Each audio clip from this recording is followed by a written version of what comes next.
How do you do?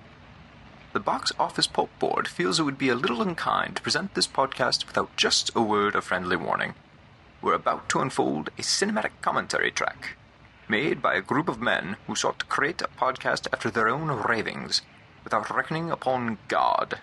It is one of the strangest tales ever told. It deals with three great mysteries of the internet: analysis, observation, and deconstruction. I think it will thrill you. It may shock you. It might even horrify you. So if any of you feel you'd not care to subject your nerves to such a strain, now's your chance to... well, we've warned you. Now, to pause and refresh.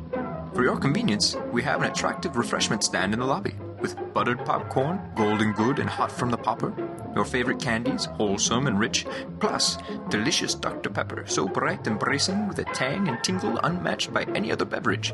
Enjoy an ice-cold Dr. Pepper at our beverage stand right now, and then return to fully appreciate this bop and a movie commentary track. Enjoy.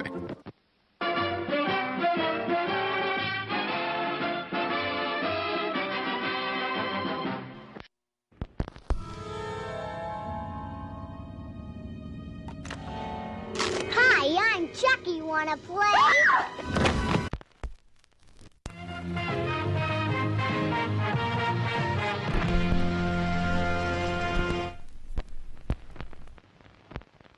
Hello, ladies and gentlemen. Welcome to Box Office Pulp, your one-stop podcast for movies, madness, moxie, and tonight, miniature murder dolls. Since we've got the Child's Play remake hitting theaters, we figured it's the perfect time to go back and appreciate the OG Chucky and do a bop in a movie for Child's Play, numero uno. I'm your host, Cody, and joining me today for this bop in a movie are my co-host Mike. Say hello, Mike. I prefer Devil Doll. And Jamie. I'm Jammerin' Jamie, and I hate you. Sounds about right. Jammerin's a good word. That was actually some pretty good vocab there. Gold star. Jammerin' is an awesome word. It needs to come back. I feel like all killer dolls should really be alliterative, because that seems like a very, cutesy doll thing. Talkie Tina, that's the only one I can think of offhand, but it's a missed opportunity. Amblin, Annabelle, come on, they should all be like that. I like this. Also, can I just say, fuck puppetry? Yet I respect it, but fuck puppetry. I didn't. Okay, well, I'm gonna go explore this avenue. Why fuck puppetry, Mike? It's some arts should be lost to time, and the art of puppetry has come and gone. Is it just ventriloquist dummies that freak you out, or is it Muppets, or what are you? No, ventriloquism I find to be a fine act. I think that's good.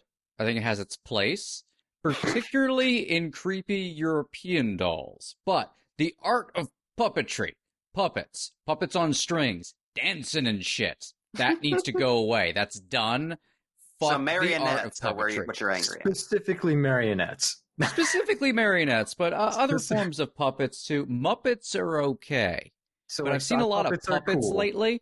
Hand puppets or anything else, talking puppets.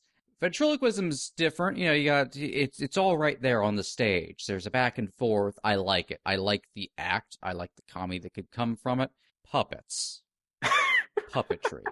I do not like puppetry. I'm exposed to a lot of puppetry lately. Fuck puppetry. And especially dangling marionettes and shit. Fuck marionettes. Unless you're doing a throwback. I do not want to be ever walking down the goddamn street and see a little cardboard box open up with marionettes dancing. There's clockwork and there's just shit. No one does, Mike. No one does. Is this your death wish? Are you going to see that one day, just pull out your shotgun and blow everybody away? Mind you, I have never walked down the street and come across this, and thank God for that. Folks, if I can reveal how the bread is made, we had an intro for this that didn't make it for technical reasons, and there was a very different rant that started this out, and now Mike just on the spot broke my mind and started bitching about puppets, and it's pretty fantastic. So thank God for technology not always working, because sometimes you get little gifts. To be fair, this was at the forefront. Puppets. This was the forefront of my mind, so the odds of me going into a rant about puppetry at some point was pretty high. For 2 weeks, you've just been sitting there with a pencil in your hand, just scribbling in a notebook. Puppets, goddamn puppets everywhere. Strings, we're all puppets on strings. Dance, little man. That's enough humor. I think we can start the show now. So, folks, if you want to join us for Child's Play with the drink in hand, I've got what is liquid for you. I call it the de-virgined peach Bellini. So, the idea was, I looked up mock cocktails. So I found a version of a peach Bellini that didn't have any alcohol, and then I reverse engineered it. Like, I didn't know how to make a peach Bellini. I'm like, what if I just add my own alcohol to this to make it back into an alcoholic drink? So we virginized an alcoholic drink and then de-virginized it to get to a bastardized version of a peach Bellini. So if you want to make this, you're going to need 2 medium peaches that are peeled and diced, about 3/4 cup ginger ale, a 1/4 cup of whatever berries you have, be they blueberries, raspberries, or strawberries, or a mix of all of them. A 1/4 cup isn't that big, though, so I just go with 1. 2 ounces peach schnapps and 2 ounces Cointreau. You're going to puree the berries and peaches. Then you're going to fill a champagne flute, or in this case, a Creature from the Black Lagoon tiki mug, about a 1/4 full. And then you're going to top that with ginger ale and more peach schnapps to taste. So this thing really foamed up.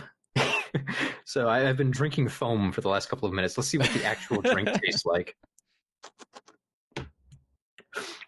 All right. If you like peaches, this is your thing. This is very, very peachy. It's kind of weird because like with the the soda, it kind of turned into like a phloem. Oh, good. So that's interesting. Nothing should ever have the consistency of phloem that's going into your stuff. Yeah, I agree. I like the taste. The texture is god awful. It just seems like it's going to expand inside of you as you sleep. I very well may explode during this commentary. So enjoy that, folks at home. I have a separate jar that's just the no soda added booze and fruit. Let me take a sip of that. Oh God! Nope, that's worse.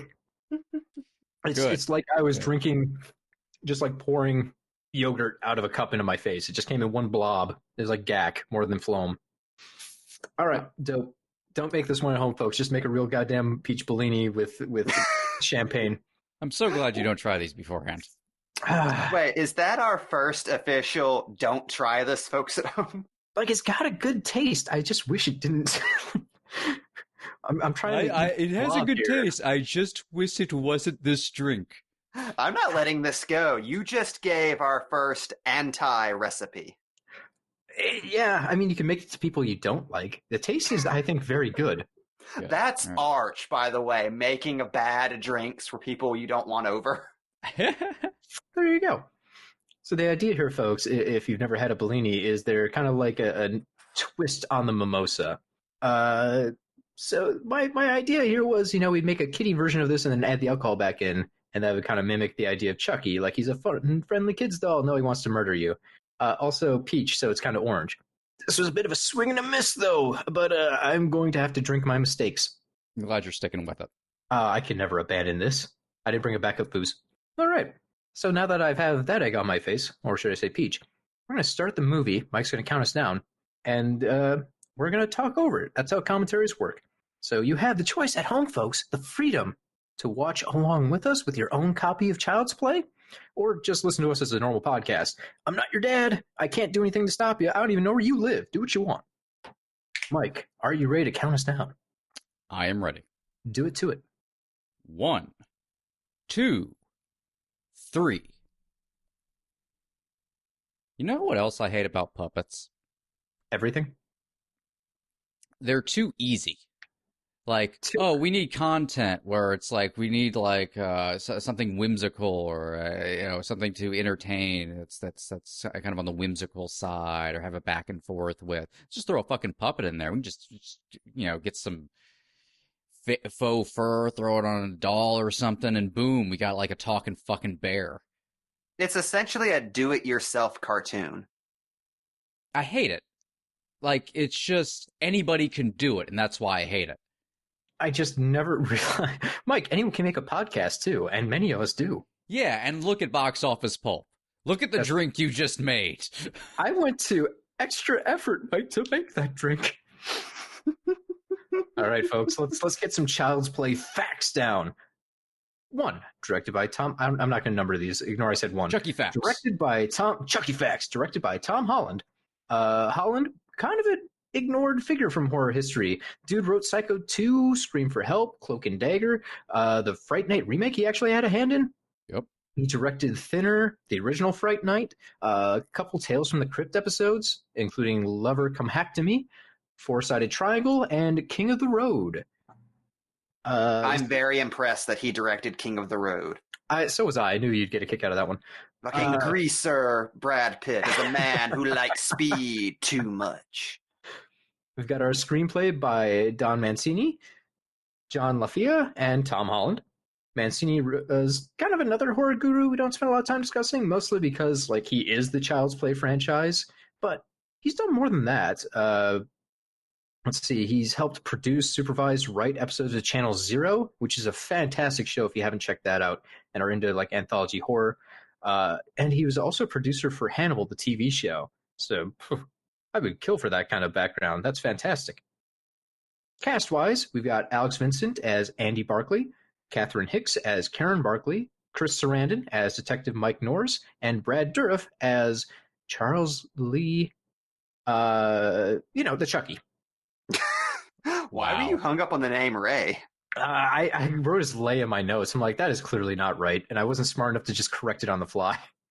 Charles Lee Lay. Charles Lee Lay. Oh yeah, that's in the porn parody. Fucky. We're not talking about puppets anymore. You guys are terrible when it comes to puppets. All the content is fucked. Our music is by Joe Renzetti. Little fun fact, Renzetti has an Oscar for Best Adapted Score for the Buddy Holly story in 1978, and he also has a Razzie for Under the Rainbow in 1981. Our cinematography is from Bill Butler. Butler's kind of a big deal. He shot Jaws, Rocky 2, 3, 4, Anaconda, Hot Shots, Grease, a bunch of other stuff, and probably the biggest thing of his career, One Flew Over the Cuckoo's Nest, which got him a nomination for Best Cinematography in 1975. That's even more impressive because he stepped in to film that. The original DP was fired, and he had to rush in. See, we got this thing released November 9th, 1988. Budget was $9 million. Worldwide box office, $44.2 million, which doesn't seem like much, but hey, we've got 7 Child's Play movies so far, with a remake that's coming out now, and an upcoming TV show, all in the same continuity except for the remake, which, that's pretty damn impressive. And those have been Chucky Facts. I vote to rename it Good Guy Facts, actually. And those have been Good Guy Facts. Cool. Wouldn't it be I learned a lot amazing if there. that's what killed him? Oh, The weight of all those soft dolls. commercialization. The theme, it's getting to me. I love the look of understanding in Dorif's face in this moment. It's very much like the Grinch when he understands what he needs to do to steal Christmas. Do you, even though this isn't a Christmas movie, does anybody else consider this a Christmas horror movie? Unofficially, yeah. It's very appropriate. It's set during winter. That actually brings me to one of my comparisons. I saw a preview last night of the Child's Play remake, which is also set around Christmas time, but it's in somewhere West Coast, so instead of snow, they just get rain. Which is such a bummer, because in this movie, I love that there's snow and there's a Chicago winter that you have to go through. It adds so much to the identity of the movie. Oh yeah, there's something kind of there's a brutalization to the city in this that I think really adds to the tone. And I love the contrast too. When you think Chicago, you do think of those tough, cold winters. You think of basically Ditka dudes walking around with big, bushy mustaches, burly guys who drink a lot to survive the winter. And the ultimate enemy they thought of to go against that worldview is a 2-foot-tall ginger killer. It's just such a weird juxtaposition between what you expect in the setting and what you get as the monster. And you have a child, as the main character walking around kind of that environment. Yeah, it's just a kid, right? Riding the L unsupervised. So it has this element of almost otherworldly danger to it. Also, Yeah, 80s horror movies and voodoo in the beginning just go hand in hand, and I love it. I know, right? I mean, it's already kind of a funky concept, like, oh, killer doll that stabs people. Let's add a further twist to that and just layer some voodoo magic on top of everything else, and the doll is slowly becoming human itself.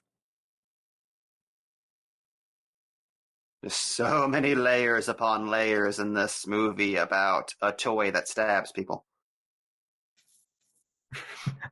So have you guys been fascinated as to what the hell the plot of this show is? What could it be? Buy toys. Yeah, but there had to be like some sort of bad guy in here, right? There's a good guy, there's got to be a bad guy. And why is there justified a legion of Chucky dolls that all have different names but look the same? Whatever this show is, it must be huge because we've got pajamas, we've got a cereal, we've got a TV show, we've got the dolls. This thing was a phenomenon. Yeah, it was something that was very important to them in the making of the movie, just without ever saying it aloud in dialogue, establishing just through world building that the good guy brand is planet Earth in the universe that this movie takes place in. Like, this is full Cabbage Patch fever. I was going to say, it did remind me quite a bit of my childhood, just different crazes, Pokemon in specific. Like, Pokemon was everywhere when I was growing up. There were all the video games and the toys and the TV show. And I would probably kill for Charizard, so this makes sense.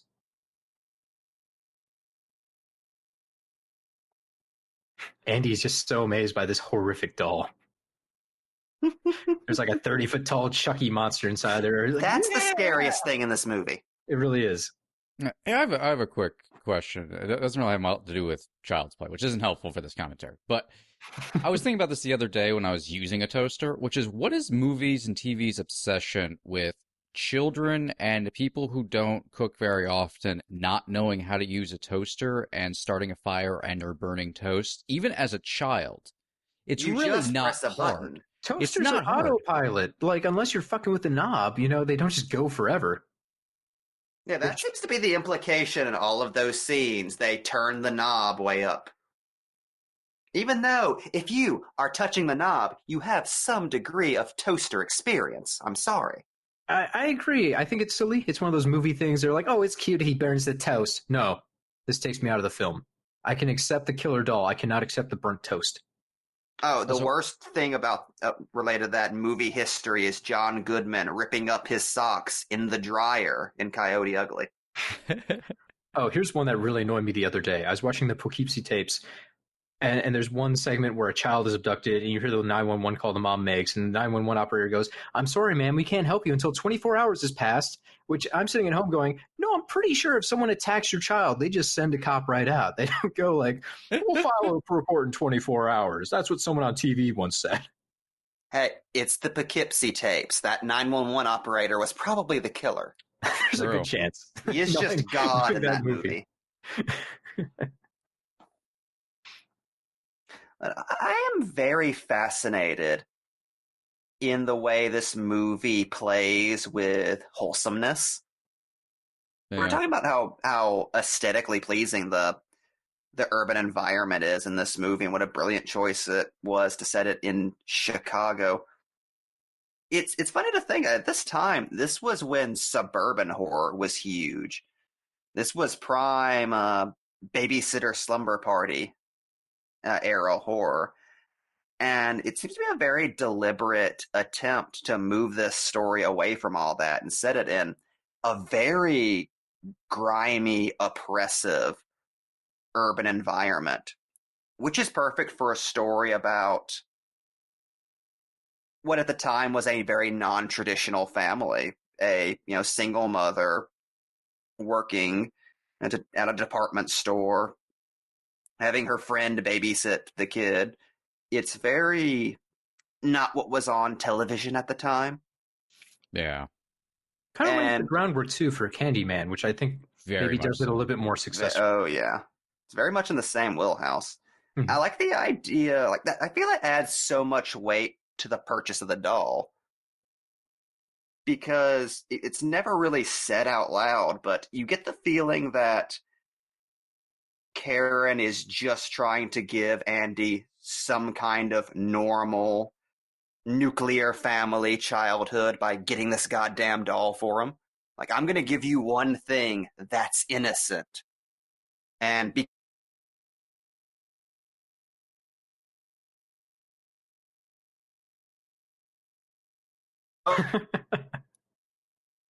I think this was really the first movie like I can recall about toys, like the first horror movie about toys set after toys changed forever, when the kids played with to being stuff that was shoved down their throats by corporations. Like, it's kind of the ultimate betrayal. That's a good point. When did we start getting toys as evil? It had to have been around this point, roughly, right? I really think it was deregulation. Like, I think Chucky pretty much kicked it off. I'm really curious. When did Poltergeist come out? Mid-80s. I just want to take a quick second to say, folks at home, there was, if you hear a blank spot, Jamie's talking. I don't know if it'll be in the recording or not. Jamie's talking and then kind of goes out, and there's a blank spot for a couple seconds. I'm aware of it. There was technical difficulty, I think, with the connection of the recorder or something. So I apologize, but hopefully the recorder still caught everything, but we'll see. I rarely say anything important. It's cool. It wasn't that also, long. This fucking guy. His bow tie. Delightful the bow shape tie. of him. The glasses. What a random-ass legend. cartoon character. I distrust him immediately. But to go back to the idea of deregulation and toys, Poltergeist is one of the earlier ones, too, that really has scary toys. Not that they're necessarily trying to make a theme on that, because I think they're kind of focused on, they had that opening with the television and all that kind of stuff. I think their focus was a slightly different area of the American society at that point. But that was 1982, so just before this, I think maybe Poltergeist is one of those originators of the idea that something as friendly as a clown doll might really be out there to murder you. And even Poltergeist has Reagan shit thrown into it. Oh, for sure. And it's about the evil. And it's about the evil of suburbia. Hey, we literally put our McNeighborhood on top of graves. Yeah. And you didn't ask for that, but the people who built all this did it, and now you have to deal with that. I want to point out, we've already mentioned Chicago a bunch of times, but I'm still going to keep harping on it. Look at Andy. He has a goddamn football, snowsuit on, which is perfect because I'm pretty sure everyone raised in, Chicago and Wisconsin and probably most of Minnesota feels the same way about football. It's the only thing to care about when it turns 30 below. Winter hits and you just cling to football because it's the only thing that will bring you joy in those frozen years. Hey, anything that can get hundreds of people out to a stadium in the middle of a snowstorm is a miracle. I went to a game once, it was 10 below. My God, you survived? I died there. It was so cold, they couldn't really kick the football. It didn't go anywhere when they hit it. It was like hitting a rock. It went into overtime, so we had to stay there for an extra hour. I couldn't feel anything. So I love his workman outfit that has a different good guy logo on it. I've always been obsessed with that. Let's talk a little bit about the look of Chucky himself, not just his outfits. But to start, Chucky isn't really that creepy. I mean, when he turns his head and stuff, that's creepy. But when he's a stationary doll that's not talking, he looks pretty close to a Cabbage Patch Kid. There's nothing outwardly scary about that doll, which is very brilliant because it makes the twist later on when he comes to life all the more effective. And if I was going to criticize the new Child's Play, he looks very creepy. The doll is creepy from step one. They kind of laugh about that the entire movie, but it's a little bit of a cheat. They couldn't find a good design, so they went with something spooky and just ran with it. This one, they put in the effort to make this seem like a viable toy before turning it into a monster. Yeah, you get so used to Monster Chucky in the later films, you forget he's literally just a Cabbage Patch doll in the first movie. Yeah. Until the last 30 minutes. And it allows them to very slightly alter his face throughout the movie until it becomes more and more human-like the longer he's in the doll. Yeah.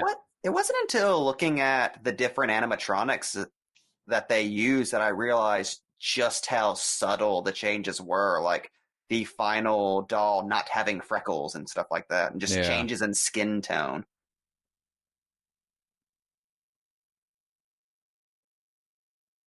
And going back to the some of the themes of like urban horror and stuff, to this day, urban horror or even horror that utilizes of low income families and people is so untapped. Like there's very few I would categorize as urban horror films, and even fewer, or you see people on the lower income class actually be the figures of the horror.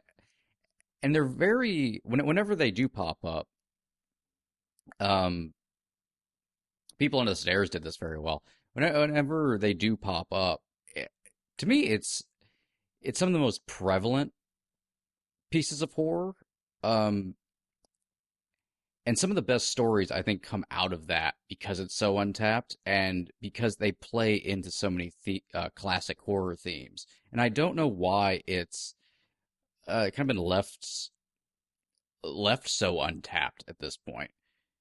Especially in this day and age where you think everything would gravitate towards there. I think part of the problem is Hollywood is just in general terrible at portraying areas that aren't like New York or Hollywood. Everyone lives in a mansion, right? That's kind of the thing. If you ever see a movie about poor people, they don't know the numbers at all. Like, it's weird. You see like, oh, this is a small town of only 60,000 people. Stuff like that. And it's like, They only have 4 Starbucks, the Rubes. I was about to make the same joke. Like, oh man, look at these poor people. They only have like 15 McDonald's. Like, they just don't ever quite nail what it's like to live in small town nowhere or places that are really struggling. Oh, my favorite is the mansion the family in Shameless lives in. Yeah. But they put dishes in the sink and there's clothes on the floor, so they're poor. Right. It's one of those things like dirty means poor, right? That's what that means? Yeah. Or like Always Sunny, where apparently they're surviving on like crumbs except for Frank. But they all have, like Patty's Pub is actually a really big goddamn bar. I will they have a city block to themselves.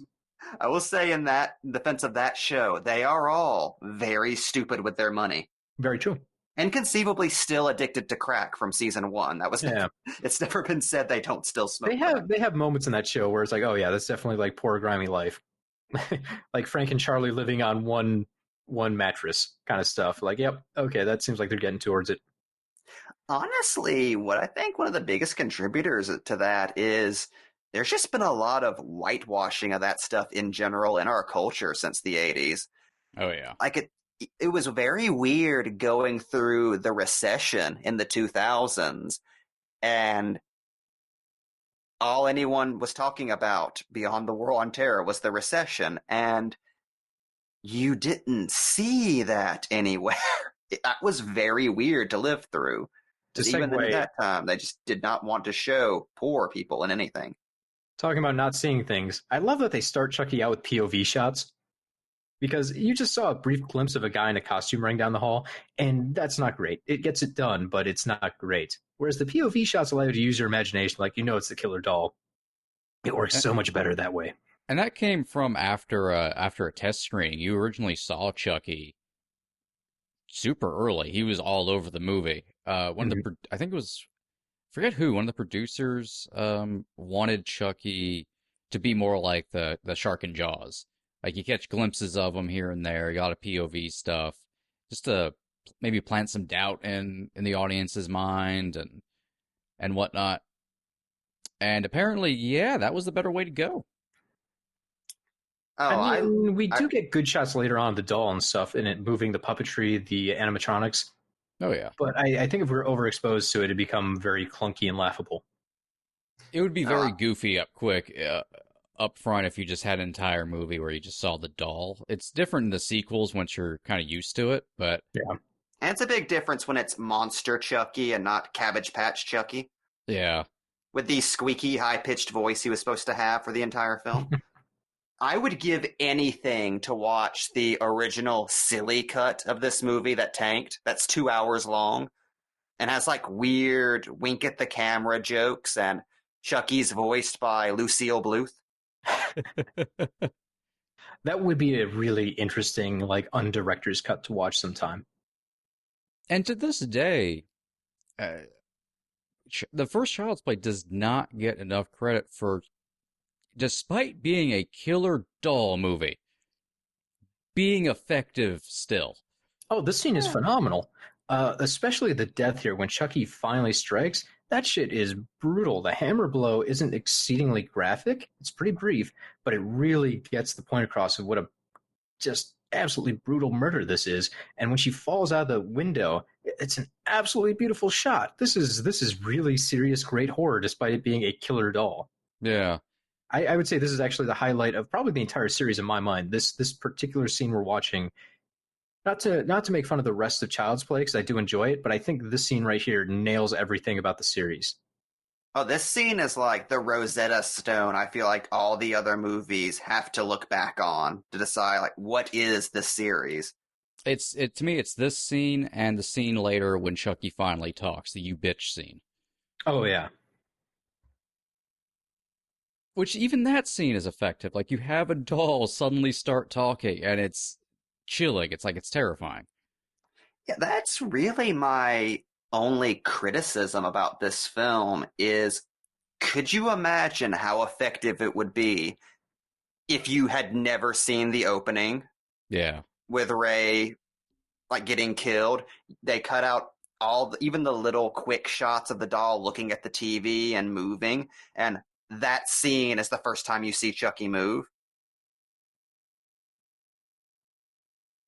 Yeah, I would like to see a version of that where that's more of a flashback, kind of in the middle of the film once you bring Chris Sarandon in. Just have all the news footage and whatnot, like you can piece it back, you can piece it all together. I'm curious, have either of you guys, I'm going to assume this answer is no, because it's this movie, but have you seen Pinocchio's Revenge? No. I have not. That's like I think probably direct to VHS Child's Play knockoff that came out in I want to say the mid-90s. And against all odds, it's actually really, really good. And it's basically this movie, but you never see the doll. And at the end, it's just revealed the kid's the killer. Of course. Children are always the real horror. But the doll is still possessed and is just telling him to kill. And there's this entire internal mythology that like links it to Son of Sam and shit. This network of demons provoking serial killers through influence. This is very involved. I was not expecting that to go that way at all. So we just passed by it, but the babysitter falls in slow motion through the snow, and then we get a normal speed shot of her crashing into that truck and dying. Gorgeous shot. And right there, I think that justifies everything about the location right there. Even if you didn't use it for anything else, just having her falling between that kind of classic old school apartment architecture, the snow swirling around her as she falls. Beautiful. Oh man, I wish we got more movies set in winter, because that was just delightful. Winter horror movies are like King Crab. Like fishermen may die retrieving it, but it's worth it. So the first time I was exposed to Child's Play, I came into the series pretty late, like well after, most of the movies were out. I remember as a kid, my bus driver had the novelization of Child's Play 2, which if you've seen the cover for that, it's like something out of Paperbacks from Hell. It looks like a Goosebumps cover, doesn't it? Yeah, it's Chucky with a giant pair of scissors about to snip the head off of Jack in the Box, but the Jack in the Box is like making a terrified face at you. And because it too is sentient somehow? Yeah, it's a Toy Story situation. And it just says, "Sorry, Jack, Chucky's back." But I had no idea what Child's Play was as a child. I'm just like a little kid on a bus, and the bus driver has this like sitting up on top of the bus dashboard. So I would see it like every time I got on and off the bus, because apparently the bus driver read it like 2 pages a year. So I had a long time to just be frightened of this poster and not know what the hell Child's Play really was. So imagine my surprise when I found out it was about voodoo all those years later. You hear the same reaction to the Jaws franchise. So I love the idea of that being somebody's book for a summer. Not even Child's Play. Child's Play 2. Child's Play 2. I specifically remember I had to look it up because I'm like, it'd make more sense if it was 1. But no, this was 2. And this was like mid-90s, so Child's Play 2 had been out for a few years. I really don't understand why either. Oh well, who am I to judge? Let the bus driver read what she wants. Just going into the cast for a minute, I love Sarandon here anchoring this movie with a performance from a completely different movie. Like, doesn't he feel like he should be investigating a mystery in a Larry Cohen movie? Yeah. It's little touches like that keep this movie from delving into self-parody immediately, which it very easily could have.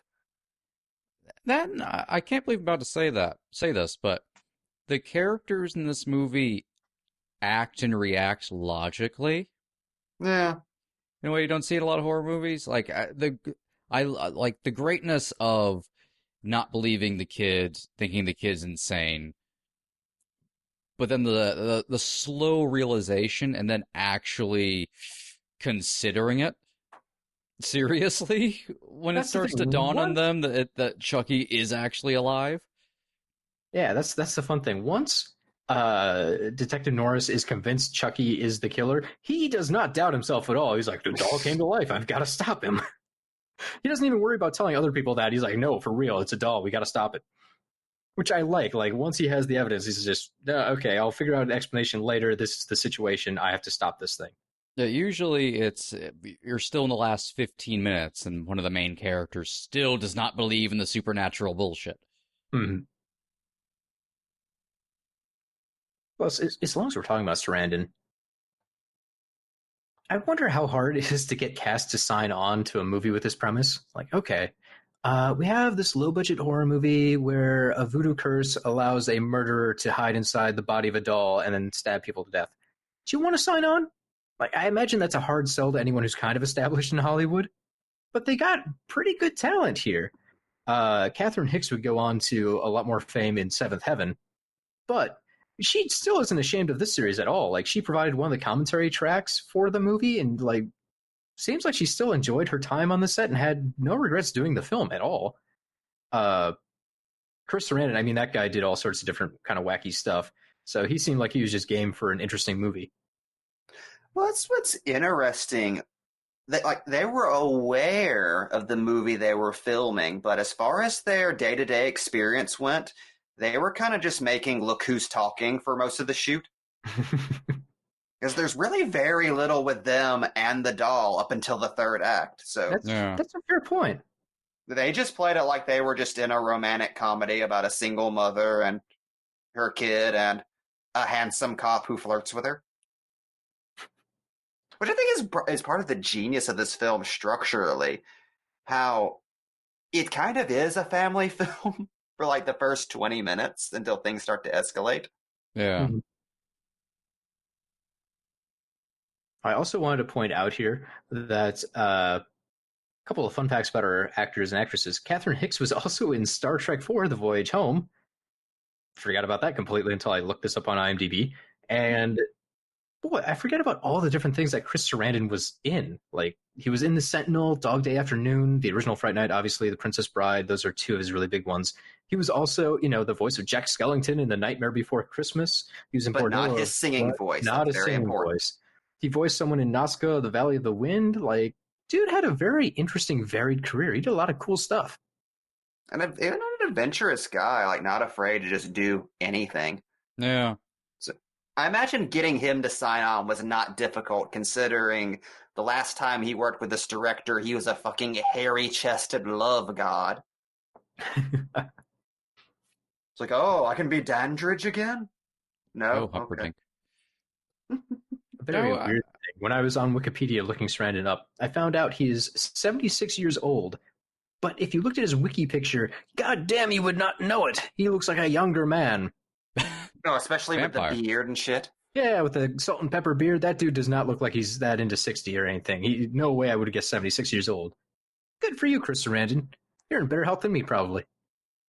Here's a question. Does prime Chris Sarandon look like he was born to play Prince Charming in an Into the Woods movie? Ooh, that could work. He seems like the kind of guy that if you could get him to pack on a lot of muscle, like if you just load him up on steroids, he could be like an opposite Arnold Schwarzenegger as like the smarmy, like alternate Lord Olympian that he has to fight. Oh my god, Mike, could you imagine this Sarandon as the Punisher? Ooh, damn, that actually is really good casting.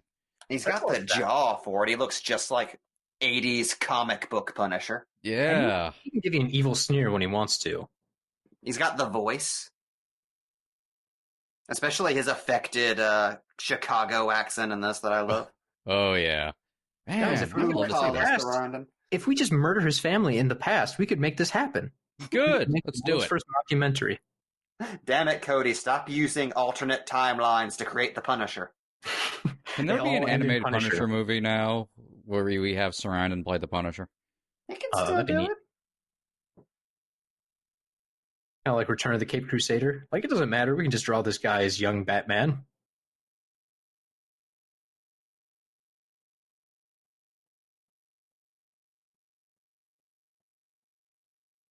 Throw the doll away, kid. He's poison. I love the moment in one of the Child's Play commentaries where they're briefly talking about the Anthony Hopkins movie Magic, and Mancini is sure to bring up, no, this is absolutely because of magic. The doll is bigger than Andy because of magic.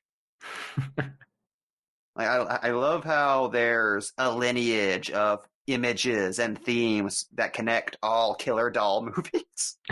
I like to think they all take place in the same universe, honestly. Oh, fucking correct me if I'm wrong. You mentioned Candyland earlier. I have a theory that this, Shocker, at Wishmaster, and all Clive Barker movies take place in the same universe. I mean, the Clive Barker one makes sense because he kind of writes them that way in the first place.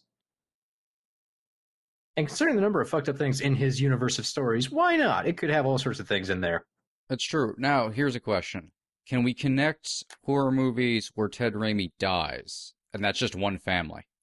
I always think of that as alternate timelines. I could see that. I don't know. I just like the idea of one family where, like, it's just a series of brothers and they all look like Ted Raimi and they all die in horrific scenarios. There's just 30 of them. The Raimi genes are pretty strong. The Raimis all look fairly similar. Yeah, it's disturbing. I don't like it. So is that why you want to murder them all? Not as bad as puppetry. Look, I just want to live in a world where Horace Pinker and Charles Lee Ray exchanged voodoo secrets in their cells. Where did Shocker take place? That was that a California movie? Shocker takes place in its own little place.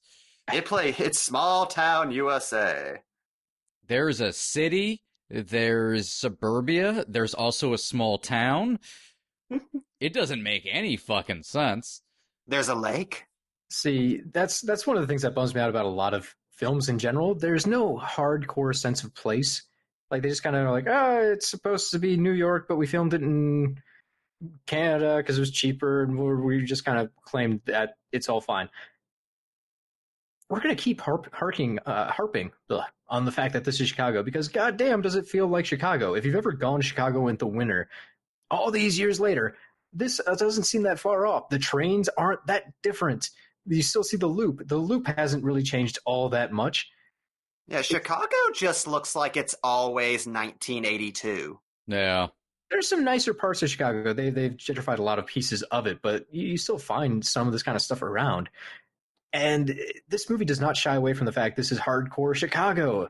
I love that. It just feels so much more real to me, and it's exciting. probably because I'm from the Midwest, so to see one of my cities represented is super exciting. But I just enjoy how unique it makes the movie. I mean, God, look at It Follows and how much just being shot in Detroit added to that movie aesthetically. Like, it's amazing 100%. that more horror directors don't take advantage of that stuff. It's free for set dressing. Right. Or Evil Dead has so much of its identity because they went to Tennessee and just filmed there. Everything was pretty much filmed in the woods of Tennessee. It feels right, and it has its own unique idea because it's not like 30 different locations kind of jumbled together. Audiences can't tell in the moment, but your brain's smart enough to realize, like, something about this doesn't add up. Oh, Get Out just being Alabama is one of the strongest things about that movie. It adds a realism to the film that is important when heightening horror, because if you had this in more of like a fake movie version of this type of place environment, it would be night out, everything would be highly stylized, wouldn't be the right kind of grimy or dirty, and it would probably actually be dirtier in a way where you wouldn't be able to connect with it. But seeing like the doll's hand crawl around and start to do stuff, it's heightened because there's a realism to the entire area. It's bright day out. You can actually feel the chill in the air. You could, for a second there, see that guy's breath as he was walking around his apartment. That's a nice touch. Yeah. Like, I don't know if they're filming that on a stage somewhere where they just put it like in a freezer or something. Regardless, it was good continuity.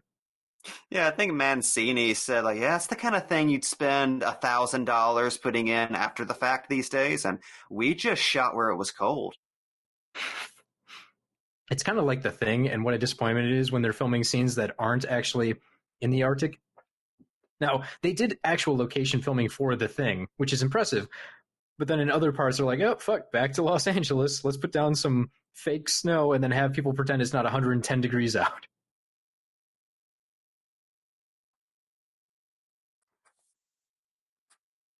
Now, could you imagine how terrifying this scene would be if you never see the doll and it's just that kid running around saying Chucky? People would be scratching their heads for weeks. So, talking about winter one last time, Catherine Hicks mentioned in one of the commentaries that her mom told her, you have to put a hat on. You're filming in Chicago. It's cold, because it was like 0 degrees. And she insisted, no, I don't want to wear a hat, because if I do, I'll have to wear it for the entire shoot, and I'll look silly, and it will mess up my hair. So basically every scene where she's running around outside with no hat on is really stupid from a local point of view. Like, no, she would have on a super thick hat, earmuffs, and a scarf. From a movie sense, it's fine. Like, it plays fine, but you just have to think of the poor woman suffering as she's going around freezing to death trying to get these shots.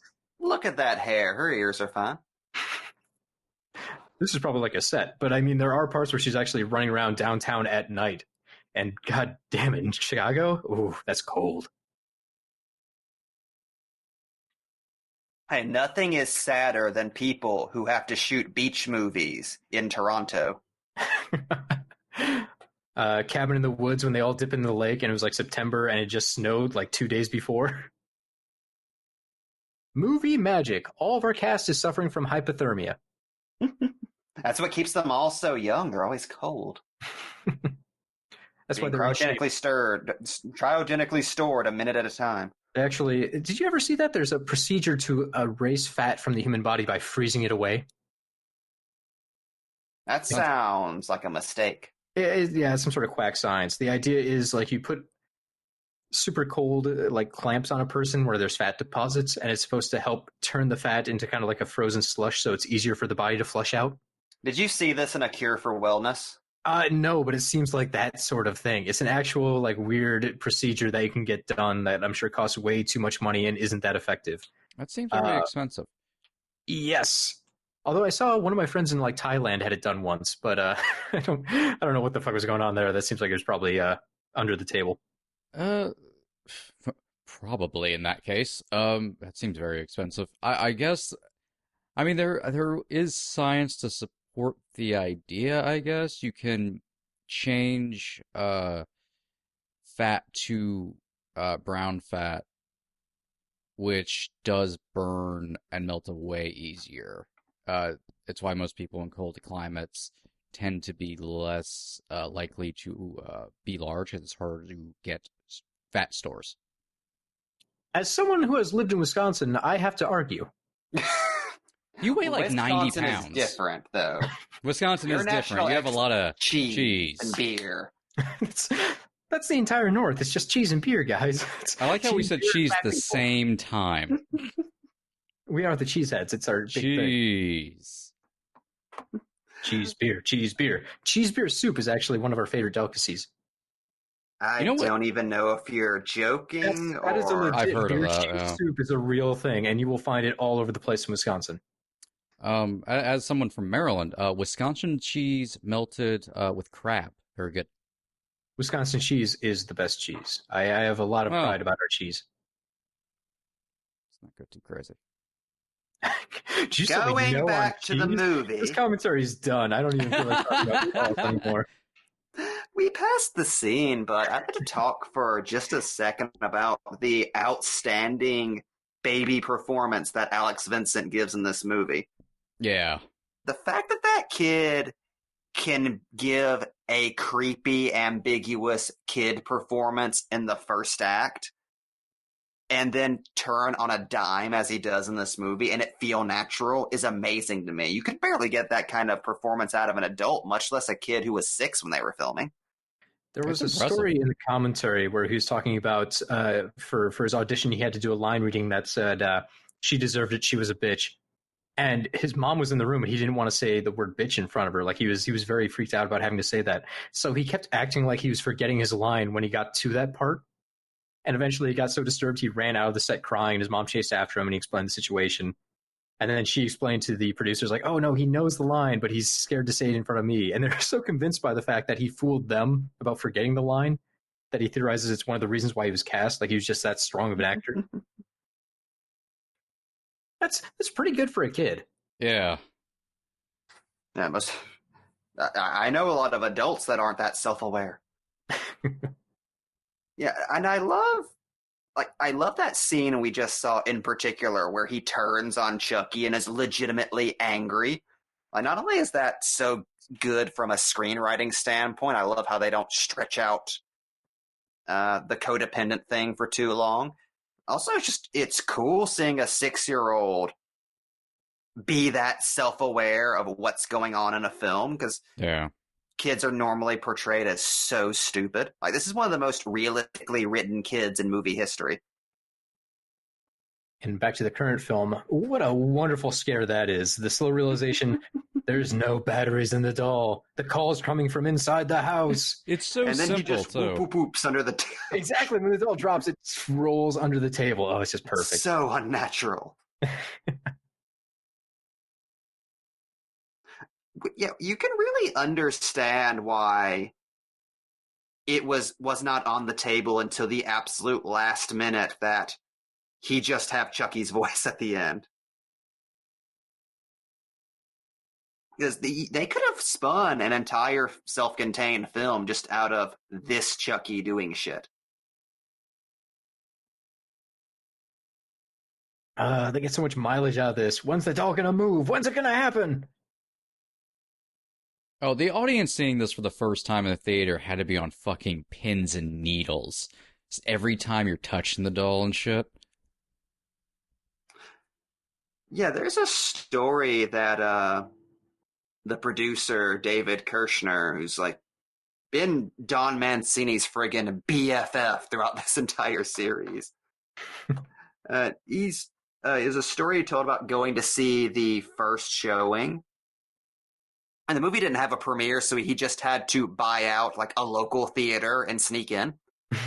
And whenever I believe it's the babysitter is bumping the doll around, everyone in the audience went, "Oh!" And that stuck with him forever, because that's what you're supposed to do during Child's Play 5, not the first act of Child's Play 1. He was so amazed that people had already understood what the movie was that quickly. And scenes like the reveal that just happened should go immediately into Ed Wood territory, but there's been such perfect build up and structure to Chucky that when you have him finally scream and actually start attacking on camera, it just works somehow. Like, it shouldn't, but it works. And the fact that they have him like biting and doing like such visceral stuff, and like that scream he gives out really sells it. Soft, which I appreciate. They actually ramps it up really fast into that. Yeah. Nothing. All of a sudden, it's 10,000% Chucky. You bitch, you filthy slut, and he bites her. Plus, it helps the puppetry work on the face is really good. That is a really well done effect. Yeah, Chucky's just real when he's talking. Like, you don't even think of it. I think that's one of the genius things about making it a Cabbage Patch doll is he just does stuff one of those dolls would do if they could move their face. Like, your brain doesn't really register it as an effect. It's just real. Yeah, Chucky will probably go down in cinematic history through all of the films as one of the best practical effects ever put on screen. Chucky's just real throughout all of his appearances. They were very smart in the way they did it, too. The doll itself moves in a bit of a herky-jerky manner, which makes perfect sense because they're running it with wires and animatronics and all that kind of stuff, pneumatics. They don't have another choice. They can't make him move like a human being would. But that goes along with it being a supernatural doll. You can go nod your head and go, that makes sense. He shouldn't move nice. It'd be like if a zombie was able to walk perfectly into a room. You'd be like, well, he's all fucked up. He's dead. That's not right. And to help accent that, whenever there's a human playing Chucky in a Chucky costume, they would have the stunt double move in that same herky-jerky manner, just like it was being done with animatronics and wires. Yeah. That continuity helps sell the entire effect. And it's better that they went with something that looks obviously fake than if they had gone to the extra effort of trying to smooth everything out. Oh, that's why the first Terminator is such an impressive stop-motion effect, because it just looks like what that thing would look like if it were real. So your brain doesn't see the movement as unnatural. It's one of those weird film paradoxes where you have to lean into how fake something is to make it feel real. If you make it feel real, it feels fake. It's a weird tug of war type thing. There's so many examples of it in filmmaking. A great example to me is the E.T. special edition where you get CGI E.T.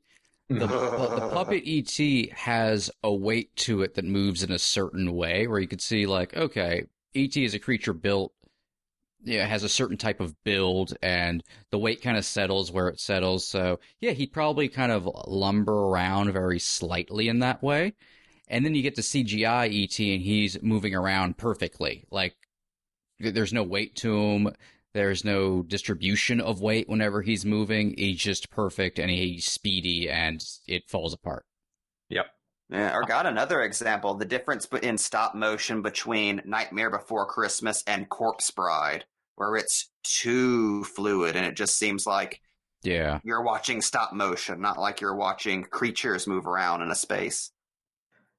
I'm pretty good with where we're at with current day CGI for stop motion, like the smoothing they do, but everyone has their opinions.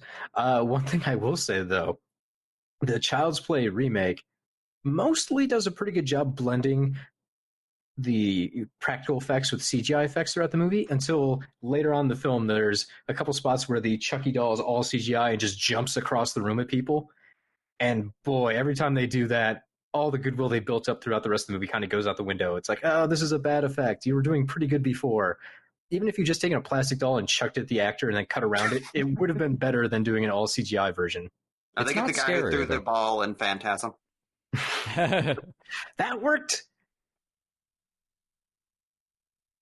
That does always amaze me. If you look at movies from the 80s where like, oh, we have no budget. How are we going to do this? I'm going to take a vampire bat and just chuck it across the room, and it's going to be on wires. Fuck it. All right. And then that works. Also, unrelated, but Mike, do you always feel like Spawn's about to show up in this scene? Yeah. I like to think he's fighting Cygor right now, so else he would have saved them. And again, we have a movie that's about a killer doll, which in itself is a pretty wacky juxtaposition between innocence and murder. But then we have this movie where this sweet mom is trying to find out information to save her son, and she almost gets raped by a hobo. There's like some surprisingly really grim, horrible stuff happening in this movie. I'm fascinated by the weird, like almost mythological approach they take to her getting the doll from this horrible, bedraggled, rapist, homeless man. Like, it's almost like the peddler giving Frank the box at the beginning of Hellraiser. Like, Yeah. no, it's an accursed doll, so it has to come from an accursed merchant. Clean hands can't touch this thing. It has to be from a toy store that was struck by lightning and destroyed. I like that idea for horror mythology. You know, it's kind of like there has to always be a crazy old guy to warn the young teens that doom is coming. If there's an object of evil that will be handed to a family of innocents, it has to come from someone who looks like they are an extension of the evil. It's kind of like, you know, slowly raising the temperature in a pool. You get a little bit evil to throw you off, like, no, you shouldn't take that doll. That guy clearly looks like he's going to murder you and eat your guts. No, you took the doll. Okay, well, now you actually have a murderous doll. Things are getting worse. You had your chance to back out. You didn't take it. You participated in capitalism. The original forms of the movie seemed like they were going to lean into those ideas a little bit stronger. Mancini said originally when he thought this up, he wanted to have a movie that was all about capitalism and consumerism. You know, classic 80s Reagan themes. And we still get chunks of that, like all the commercialization of Chucky at the start of the movie. But we kind of get away from it for a more standard kind of slasher detective story. Which is a bit of a shame, because there's a lot of area to run with in that, especially in this time period.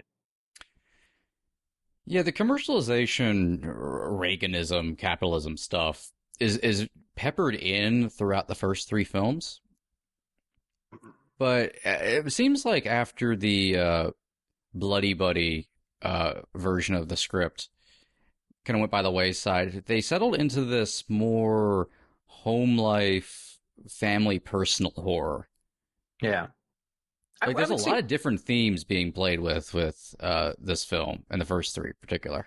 Yeah, I think 2 dives more into the consumerism angle. Yeah.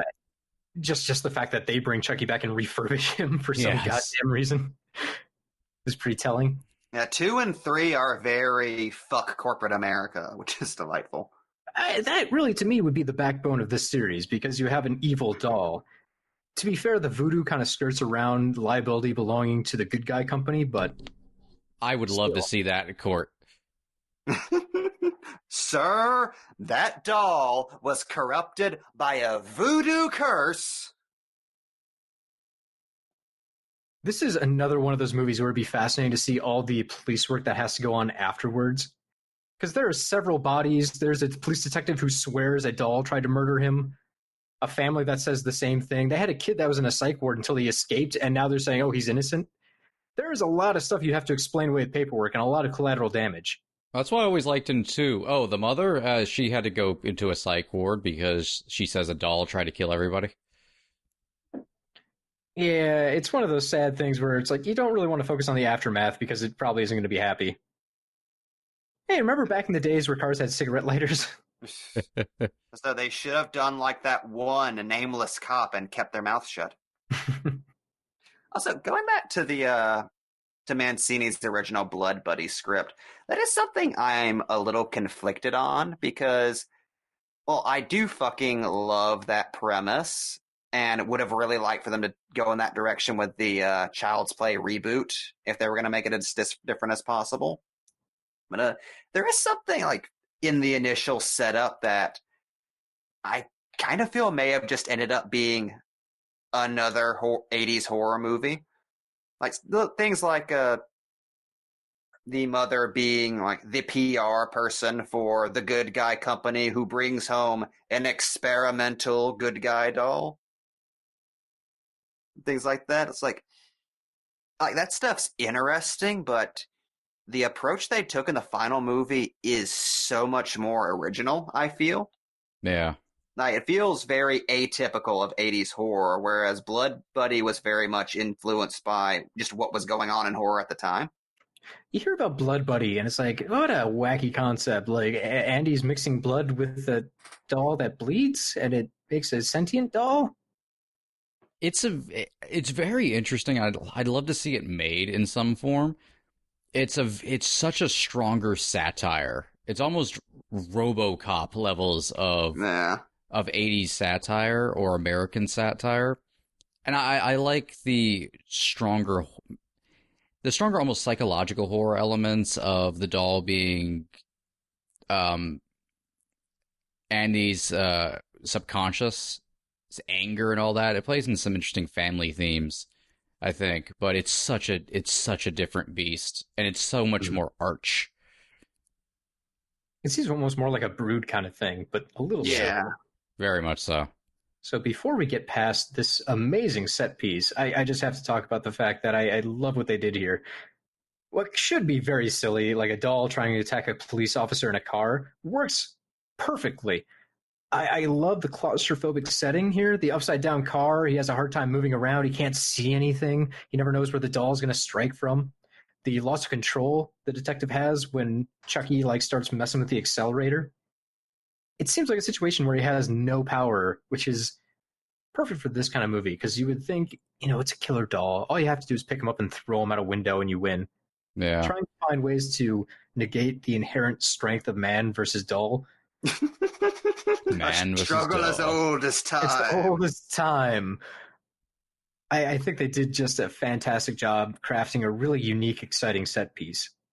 They could have just set that in a house somewhere where Chucky's running up and down stairs and the detective is firing into hallways.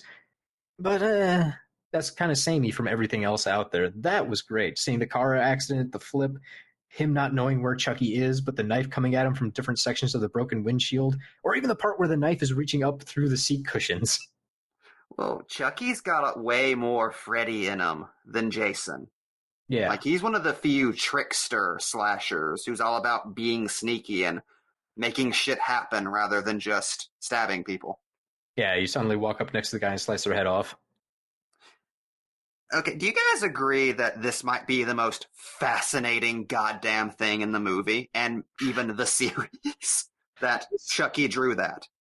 This is another pretty strong link over to the Candyman series. Yeah. Something about Chicago and scary voodoo rituals and weird murals.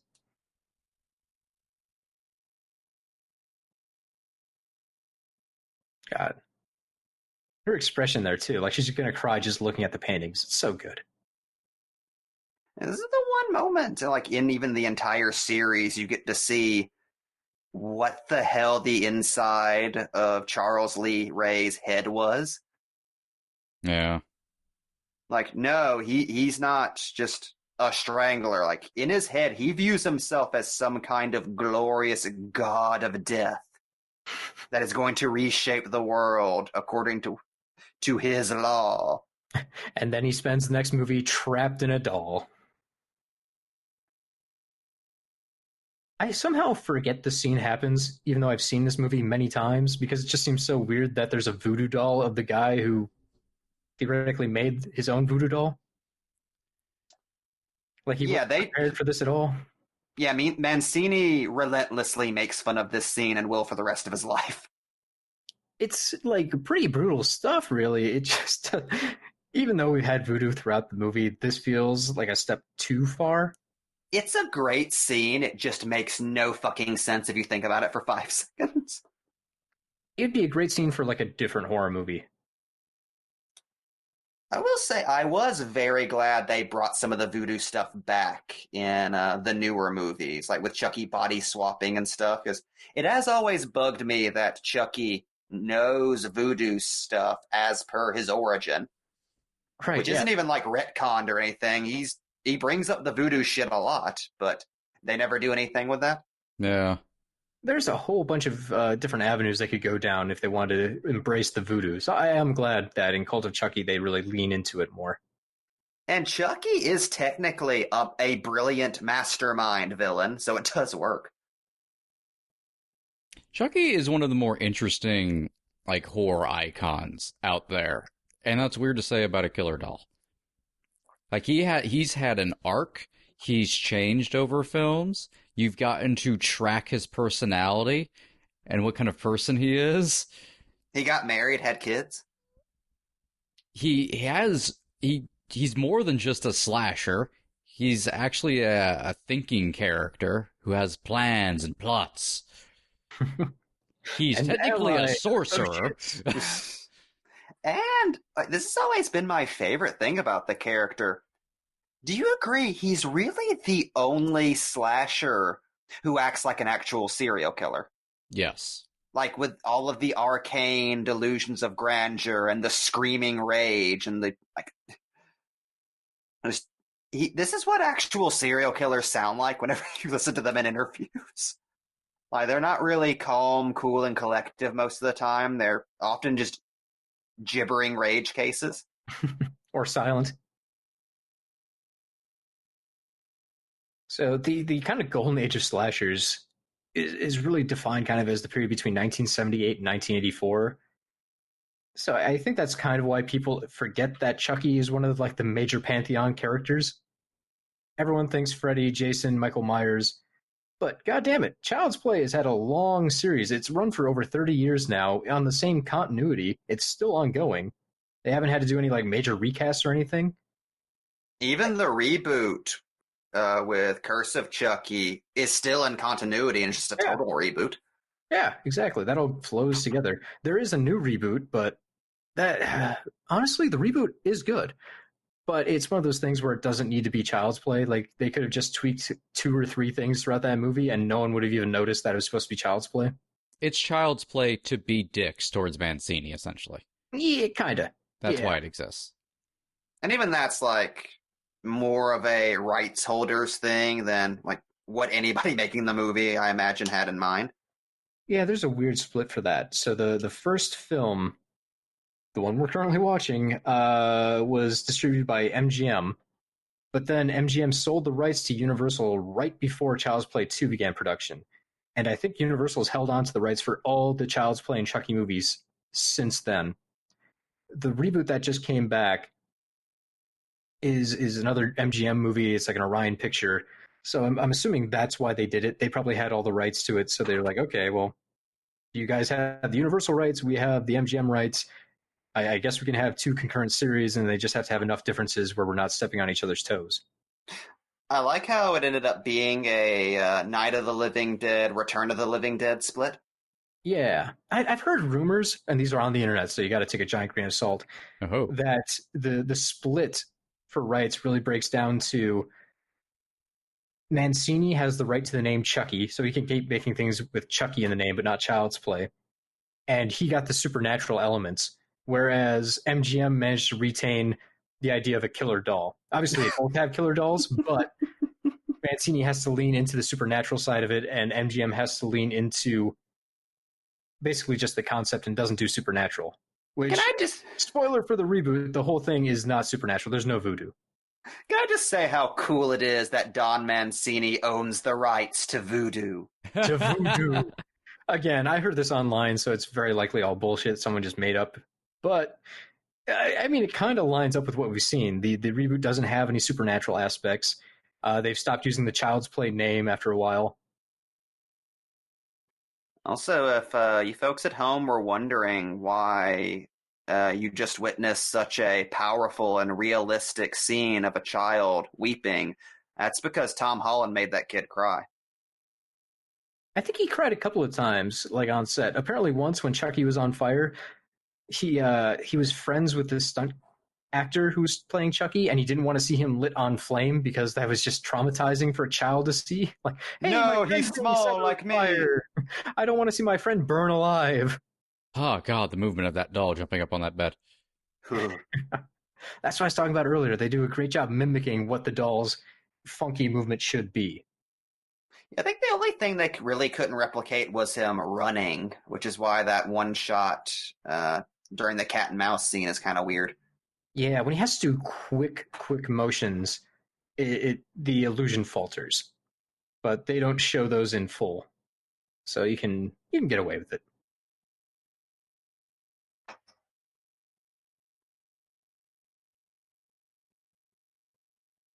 I feel like there's gonna be a gremlin attack in here.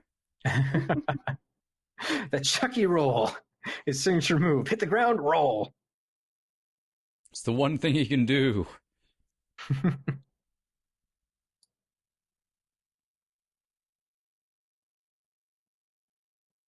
It is weird to think in 7 movies Chucky hasn't gotten more signature moves and weapons. He's still an improviser. Which I guess is kind of the point. Yeah, I mean, they did really push his funky voodoo knife in this one. I do love his weird voodoo knife. It's even on the Blu-ray selection menu that I have. Like, that dumb voodoo knife pops up and points at the section you're trying to watch. Which still just looks like a knife that would belong to a toy. It looks very plastic. It looks very fake. For years, I always thought that was just a toy knife he picked up. I think it was only the last viewing I realized that was supposed to be the from a knife G.I. Joe set. Another unique thing this movie does, you don't see very often a kid Andy's age actually actively defend himself and fight the monster. Yeah. Andy's got plans. He's like a little Rambo.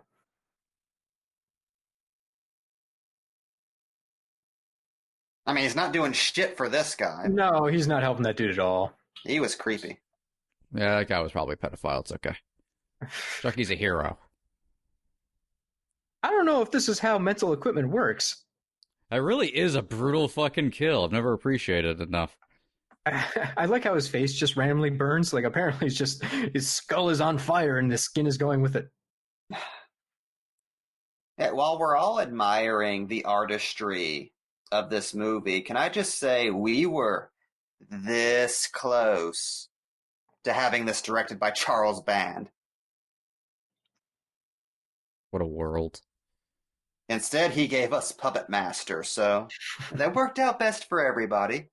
God, could you imagine Full Moon having the rights to Child's Play? What a nightmare world that would be. Just filmed in Charles Band's basement. That would have started with Bride of Chucky and then gotten sillier from there. I was going to say, we would still have like 7 Child's Play movies in the same franchise, but they would be not great. Chucky versus Nazis would be pretty great, though. I would watch that.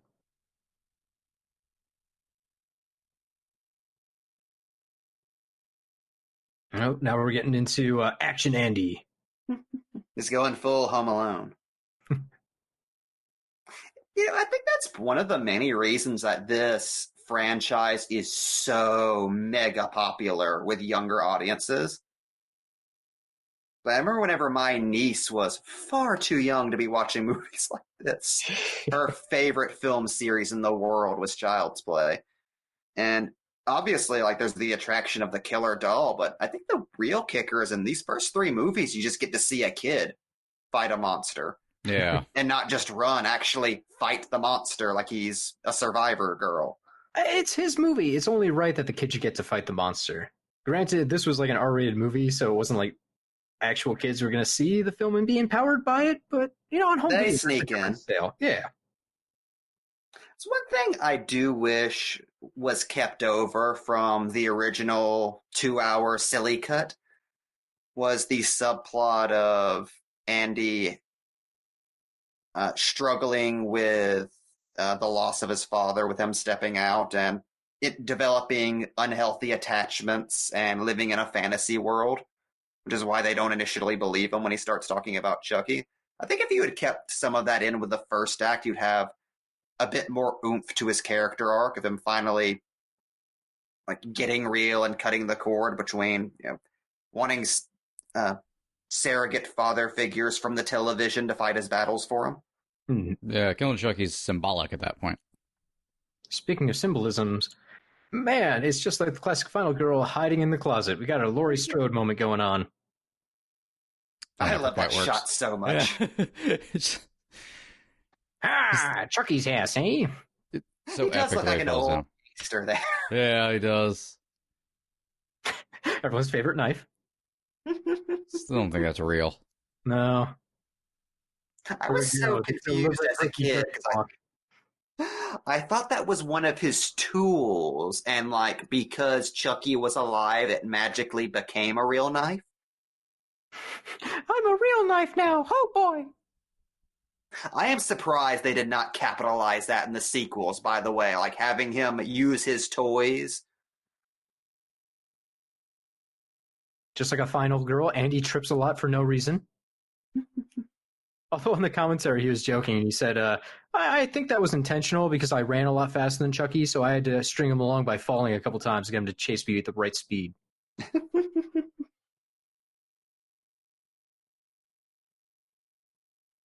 Now, really, if they wanted to make this movie more hip, they should get Chucky a pair of those shoes, like wheelies, where they have the wheels built into the shoe. God, he'd be unstoppable.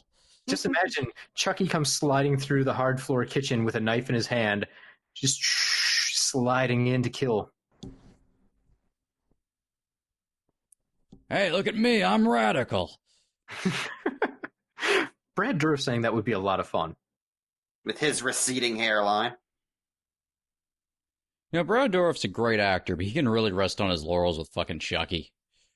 He doesn't need the rest of this stuff. What a fucking gift to genre cinema Dourif is. He was the Gemini Killer, Chucky, and Wormtongue. Plus, he's one of the best parts of the Halloween remake. Oh, yeah, he's the anchor. Yeah, he puts in great work there. He gets to be the Sarandon in that movie. He does. Oh no, voodoo. As a Chicago cop, I've seen this many times. Not that old voodoo, Lightning. I do like the implication throughout the series that Chucky can just make it storm by talking. Like, I want to see him weaponize that like he's Shazam. Oh, God. With his wheelies, he'd really be unstoppable. Just wheeling around, calling forth the lightning like Thor. Fucking rolling Thor here.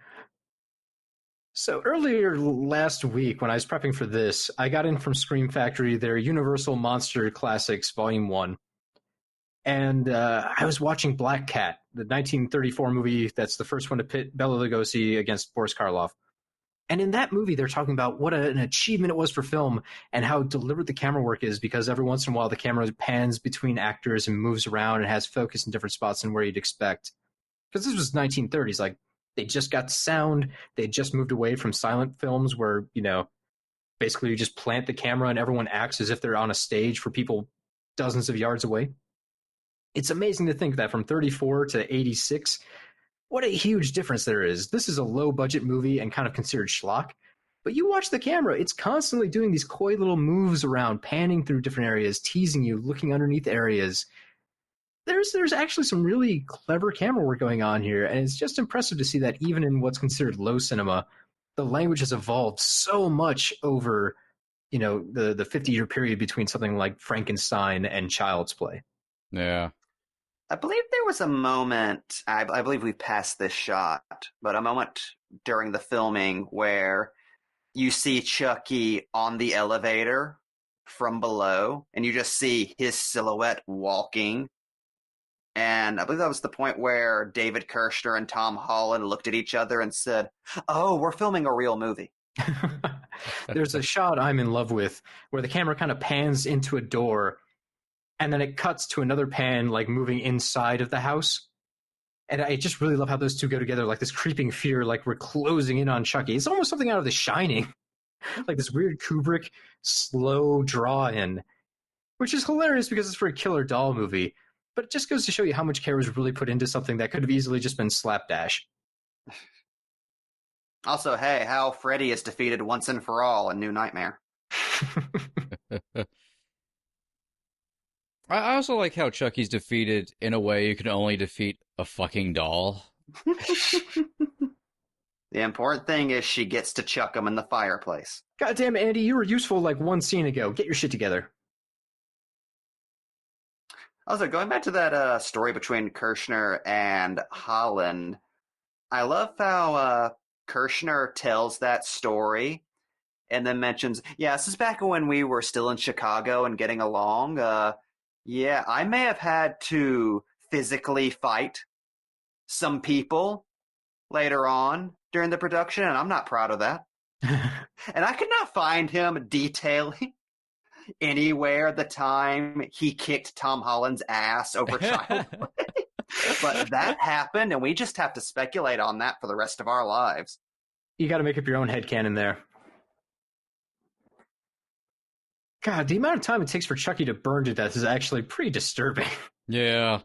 Chucky's a goddamn diehard. We get the "this is the end, friend" line, and then Chucky for like 2 minutes just screaming and flopping around on fire. Screaming, interacting with other objects in the room, which you rarely see when people are set on fire in movies, and that's what I love about this.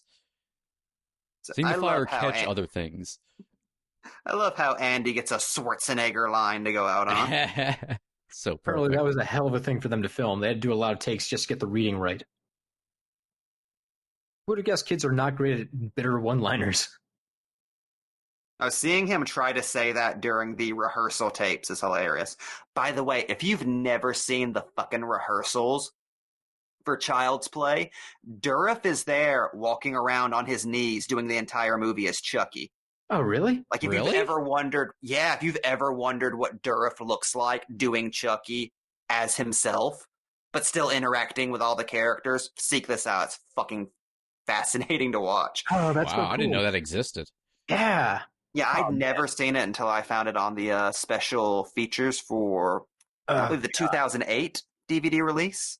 God, this burnt Chucky, it just makes me want to throw up. Look at that. That's incredible. It moves. The way he lurches at people, the way you can only see his one Crypt Keeper eye. I can just imagine the smell of like that burnt plastic. Everything about him is repulsive to me. I absolutely love this design. His little metal finger bones poking out through his burnt plastic skin.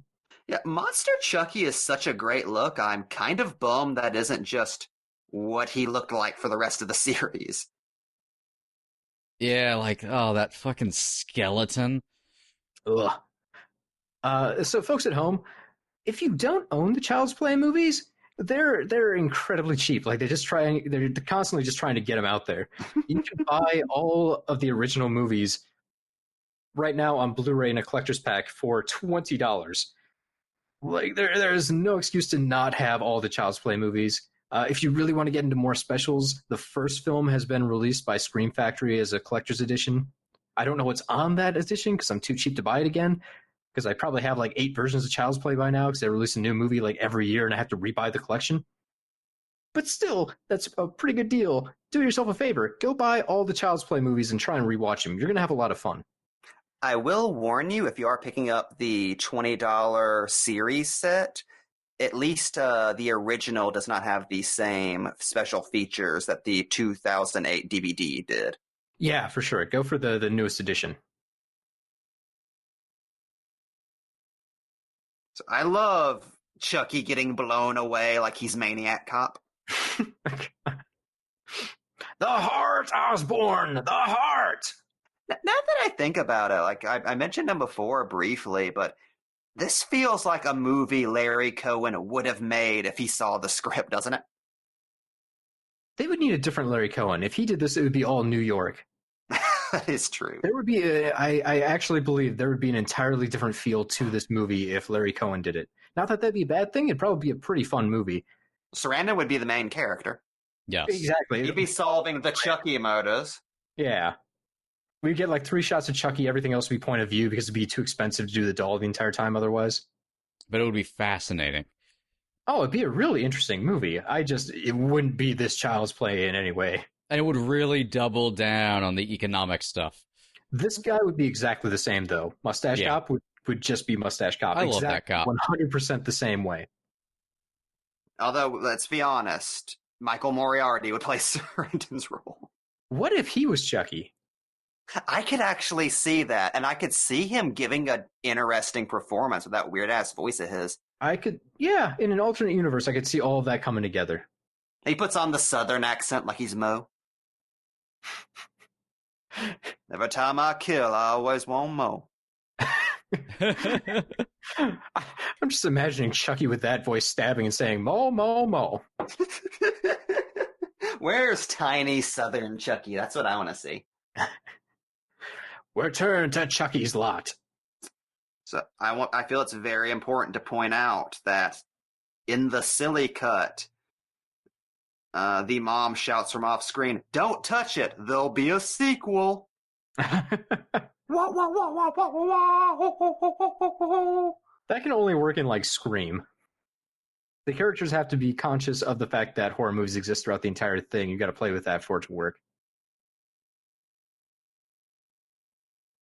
And even then, you're kind of robbing the frights for the meta commentary and jokes. Oh, nothing is more awkward than seeing a horror movie from the wrong period that thinks it's at the crest of a wave and it's time to get silly, but it's not. Yep.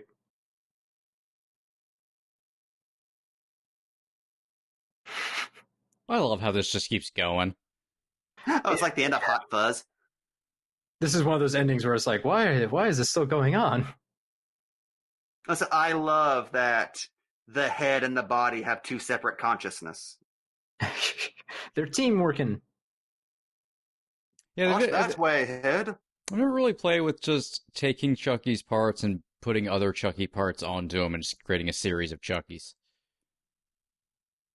Which you could do based on the fucking movie logic. He does have that knife arm that time, so nothing's off the table. Yeah.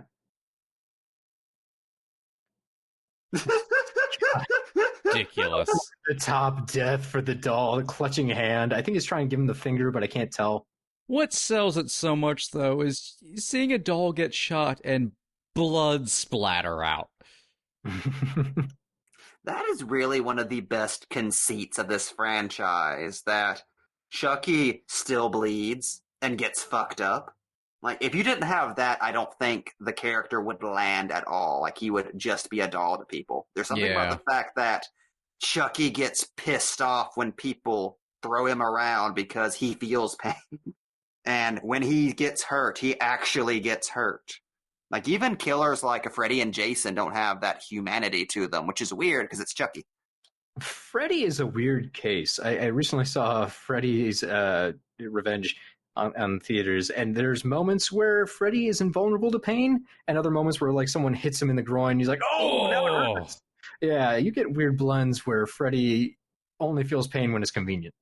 It's very inconsistent depending on who's making it. Freddy is either a masochist who loves pain or just a dude. It could switch scene to scene as well. There's a lot of squishy logic when it comes to Freddy. And the logic was very clear in the first film, that he's a god in the dream world and you can hurt him in the real world. Mm-hmm. It's very simple, and immediately just threw it out. Well, a different team came in for 2, and you kind of had different groups moving in and out as the thing goes on. In Dream Warriors, they built it up in an interesting way, but other movies, he's just getting his ass kicked in the dream world by no one in particular. Yeah, I will say, that's one of the best parts about the Child's Play series. It's more or less the same creative team for this movie and the sequels. Until you get to the remake, it was the same concentrated group of folks. So the continuity stays pretty solid. It's impressive to see. It's something you only get like maybe in Phantasm. And even then, Phantasm's so goddamn hard to understand, it doesn't really matter.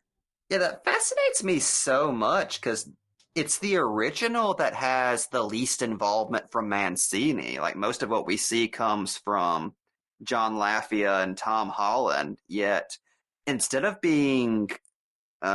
bristling at having so much rewritten, other than the voodoo stuff, Mancini has gone fucking ham on their version of Child's Play and adopted it as his own, which I think is really cool. Yeah. It would have been so easy to just go back whenever he was able to solo write the second one and just be like, "No, we're doing my Child's Play." Right. But he acknowledged that, no, they made a much better movie than what I wrote.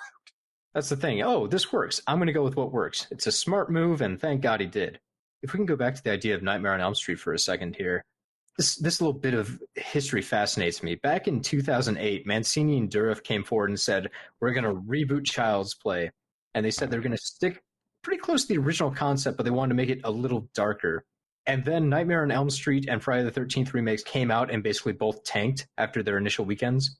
Friday the 13th, people remember, had an amazingly strong opening weekend and then made $0 the second weekend. Like, it just disappeared. Nightmare on Elm Street, I think, just did poorly all around.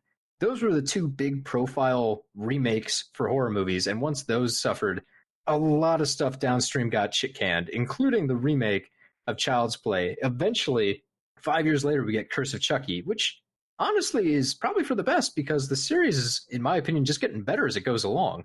It turns out direct-to-video was a fucking gold mine for this franchise. Yeah, they can get weird with it, and they can stick with the continuity. They can bring back original characters from earlier in the series. They can do a lot of fun stuff with it now. So it's kind of a blessing we didn't have that remake happen when it did, because who knows how that would have turned out. Although it would have been interesting to see Dorff do another big screen, big budget version of this film. Now that he's already had the voice pretty much honed. Oh, what's bad about the 2008 release I've got is during the credits, that's all Mancini talks about. And the very last thing they say before leaving is, go see the remake. Like, oh, they were so excited. But again, things really, honestly, worked out better. Yeah. Because we got an ongoing series for Chucky that's pretty good. I really enjoy. We're still getting a show from them somehow. I'm really curious what that's going to be, with body-hopping Chucky. There's a Child's Play mini-series coming at some point once they get I'm assuming a streaming service lined up. I'm pretty excited about that, and it's a great way to continue the series. Plus, we got the reboot here, which was way more fun than I expected. I honestly went in with very low expectations, and I gotta admit, I was wrong. They made a fun movie that's like a kind of a mean Gremlins type comedy with a lot of gore. So we get the best of both worlds there. That's it. You got to make room in your heart for both Child's Plays. Go support the original, but hey, the new one's a lot of fun. You're gonna enjoy it, I think, if you go with a couple friends. Thank God they used two different names. Yes. And goddamn, throughout the entire expanse of history, one of the longest running film franchises of all time with a single continuity is going to be motherfucking Chucky. It's like this in Star Trek. I can't wait for Chucky versus Phantasm. That's going to be a fun crossover. I can see that. Oh, it turns out he got that voodoo from the Red Planet. Dun, dun, dun. Yeah, fucking leave it to Tall Man to get rid of puppetry. Coming this July, Ash versus Jason versus Freddy versus Puppet Master versus Chucky versus... Someone give me more monsters. They all gotta be in it. You leave me out of this. He just walks in on Pinhead in the shower. Get out of here! I'm retired these days. Oh god, that's a premise for a movie. It's Predators, but instead of Warriors from our world, it's movie monsters. How did I get here? I heard you say that instead of Warriors, I heard Warrios, like the Mario anti-hero. Oh, it's just all villains from fiction? I just enjoyed my version more, where wah, kind of swarthy Italian men just going at it. Just Pinhead, Wario, the Phantom of the Opera. The Phantom of the Paradise. My God, Waluigi is so thin you could stick the entirety of him inside of you. And then Waluigi hands him a single rose. Oh, this is creepy now. Where'd you even pull that from? Oh God, he's attacking me with his psychonetic powers. You're a strange character. And 10 more minutes. Cody, where else can you find Box Office Pulp? If you're looking for Box Office Pulp, why, you can find us on our very own website, www.boxofficepulp.com.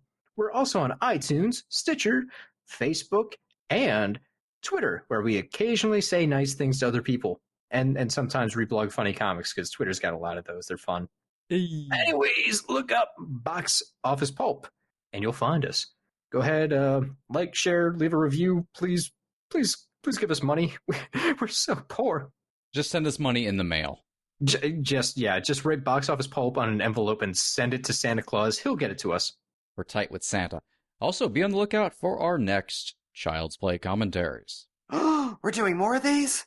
I'm sorry, we're bypassing the fact that Mike said we're tight with Santa, which I really appreciate as a saying. Can we have that on our cards? Box Office Pulp, tight with the big man. We're coming up with way too many Box Office Pulp taglines lately. Our business card has 30 of them in a row. Anyways, folks, thank you very much for listening. We'll be back soon with more Child's Play. That's a wrap. Get the hell out of here. You get more out of life when you go out to a movie.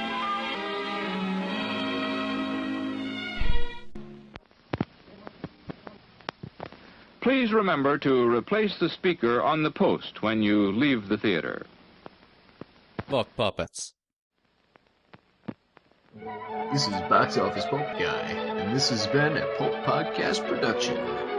Now please, please, please, put a gun in my mouth and pull the trigger and say goodnight. And now, on with the show.